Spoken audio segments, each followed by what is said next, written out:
Assalamualaikum warahmatullahi wabarakatuh and good morning everyone. Jadi selamat pagi untuk semuanya. Tidak terasa sudah masuk kepada chapter 4 KD 3.4. That's it about description text. Jadi bab 4 ini merupakan materi teks deskripsi. So we are going to talking about that. Jadi kita akan berbicara tentang hal tersebut. Well, in this video I will give you simple explanation about descriptive text. Of course, tentunya untuk teks deskripsi. And then after that, simple explanation about noun phrase for describing an object or place. Jadi nanti akan ada penjelasan juga terkait noun phrase secara singkat.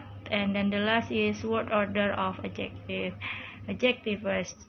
Tujuan dari pembelajaran ini adalah the aim or the purpose of this learning process, of course, for give your understanding about descriptive text. Jadi tujuannya ya tentunya untuk memberikan kalian pemahaman tentang apa itu teks deskripsi, especially in English subject, tentunya dalam materi pelajaran bahasa Inggris ya. Jadi kalau tujuannya untuk memberikan pemahaman terkait teks deskripsi, of course, in the ending of our learning, I hope all of you can understand, can identify about descriptive text. Jadi harapannya nanti akhir pembelajaran ini kalian bisa mengetahui apa itu descriptive text dan bisa mengidentifikasi apa itu teks deskripsi. Okay. Ya, if you don't forget in the last meeting, itu pertemuan sebelumnya, materi pendahuluannya itu ada dialog ini ya.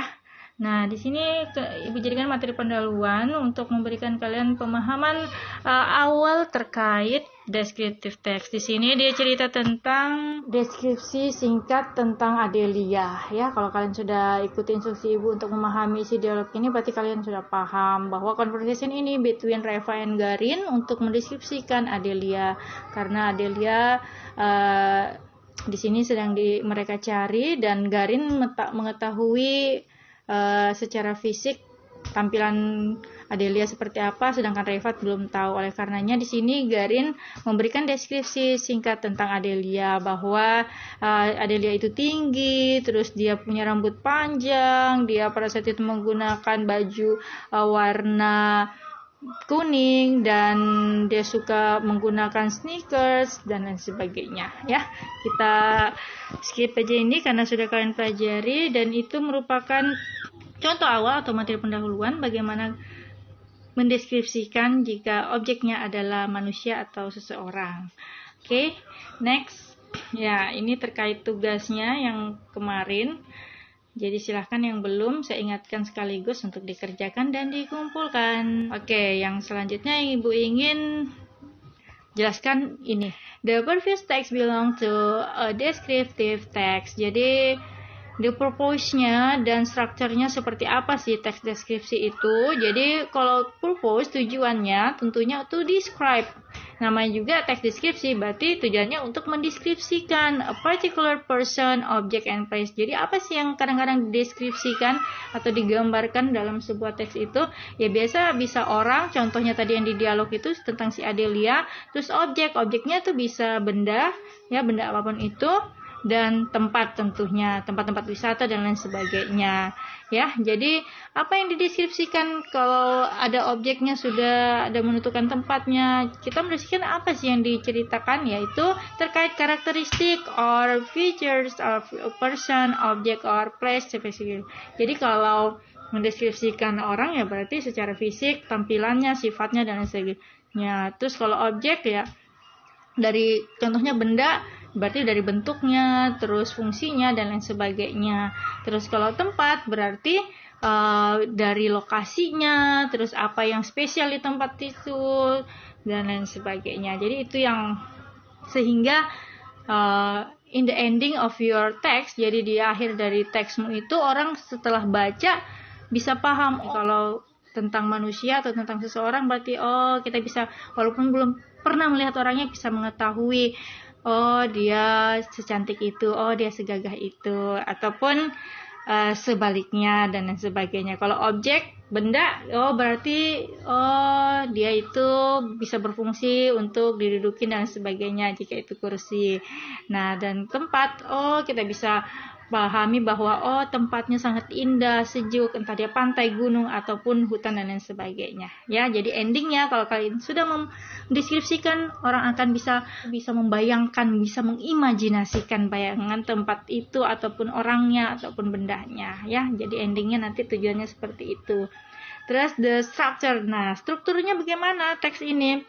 There are two kind of this structure in this descriptive text. Jadi ada dua struktur dari teks ini. Yang pertama identification dan yang kedua adalah description. Oke, the first identification, yang pertama itu identification, itu untuk mengidentifikasi, ya, untuk mengidentifikasi entah dia orang, sekali lagi benda ataupun tempat. Terus description. Nah, description karena ini teks deskripsi, pasti selanjutnya ya adalah description-nya, gambarannya tentang kualitas, karakter, ataupun bagian-bagian deskripsinya tentang orang, benda, ataupun tempat yang dideskripsikan. Nah, sekarang let's do talking one by one. Di sini yang Ibu mau diskusikan, ambilkan contoh, yaitu Padar Island. Mungkin kalian ada yang tahu Padar Island, kalau belum tahu, so di sini ada penjelasannya. Oke? Ya. Identification. Sekali lagi, there are two structure of descriptive text. First, identification, and then the second is descriptive or description. Nah, yang pertama identifikasi dulu, kita mulai ya. Identification paragraph itu di awal paragraf, first paragraph. Jadi ingat, yang namanya identification ya, jadi strukturnya dimulai dengan identification, berarti dia di awal paragraf. Contohnya ini. Look at the picture of Padar Island on Fairway side is very beautiful, isn't it? You know it was once home to Komodo dragon. Jadi di sini seperti yang Ibu katakan tadi, kalau identification itu memperkenalkan apa sih yang mau dideskripsikan, apa yang mau diberitahukan di teks itu tentang apa. Nah, di sini sudah jelas bahwa tentang Padar Island. Nah, ini disebut dengan identification paragraph, tempatnya di awal. Oke, tentang apa? Sekali lagi, once again, Padar Island. Jadi tentang Pulau Padar. Nah, ini tentang tempat berarti ya.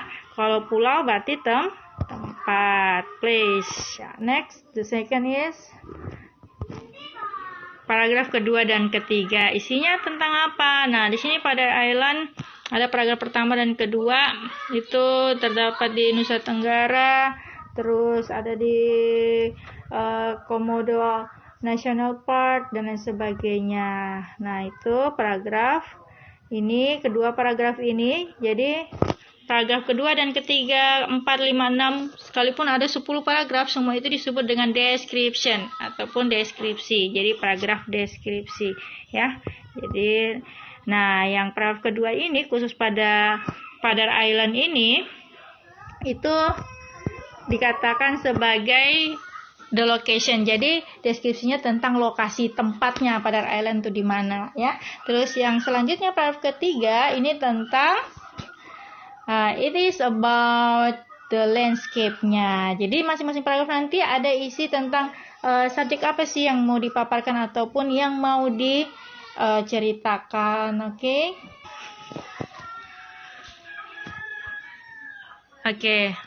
Now ada kata lies di situ, ada kata kerja yang ditambah es.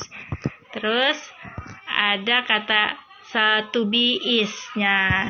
Itu indikasi apa? Itu indikasi karakter dari simple present tense. Jadi the conclusion is in this text, jadi descriptive text itu menggunakan simple present tense, ciri-cirinya itu. Nah, yang dibawa di paragraf ketiga itu ada occur of this unique island. Nah, ini kenapa digarisbawahi? Ini adalah merupakan noun phrase. Nah, noun phrase itu apa? Noun phrase itu untuk mendeskripsikan sebuah objek atau tempat. Definisinya adalah a series of words where a noun as a head in preceded by an adjective as a modifier.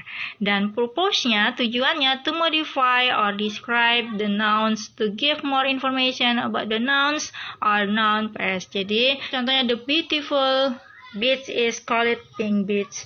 Jadi, harus kata sifat dulu. Beautiful itu kata sifat, adjective, terus pantainya noun. Jadi urutannya kata sifat dulu baru noun. Jangan sampai nanti terbalik, noun dulu baru adjective, kata sifat, yang jadinya the beach beautiful bukan beautiful beach ya. Tidak boleh terbalik. Oke, next. Ini informasi untuk link kalau kalian mau pelajari terkait noun phrase ya. Jadi lebih lengkap di situ, boleh dikunjungi. Oke, go on. Word order of adjectives. Jadi kata-kata adjektif itu seperti apa sih?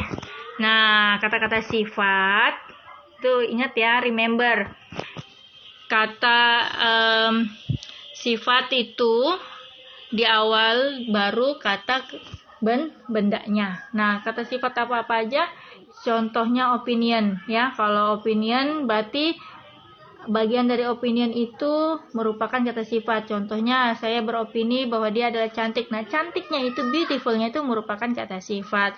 Terus, macam-macam size, ukuran. Nah, small, kecil, besar, dan sebagainya itu merupakan kata sifat. Terus, berbagai macam bentuk, shape. Terus, berbagai macam color, warna, origin, material, itu semua merupakan jenis-jenis kata sifat ya. Terus selanjutnya next, ini in the ending, ini untuk next meeting ya nanti. Oke, I think that's all for my explanation today. I hope it make it clear about descriptive text. Jadi Ibu harap ini bisa jadi jelas ya descriptive text itu seperti apa. Dan untuk yang ini minggu depan saja ya. Jadi kalau ada pertanyaan dan lain sebagainya boleh nanti disampaikan secara pribadi ataupun di kolom komentar. So I wanna say thank you very much for your attention, and then don't forget to stay healthy. Jangan lupa untuk selalu jaga kesehatannya, untuk selalu sehat. Oke, itu yang paling penting dulu ya, supaya nanti bisa ketemu dalam kondisi sehat walafiat. Oke, bye bye, see you on the next video. Assalamualaikum warahmatullahi wabarakatuh and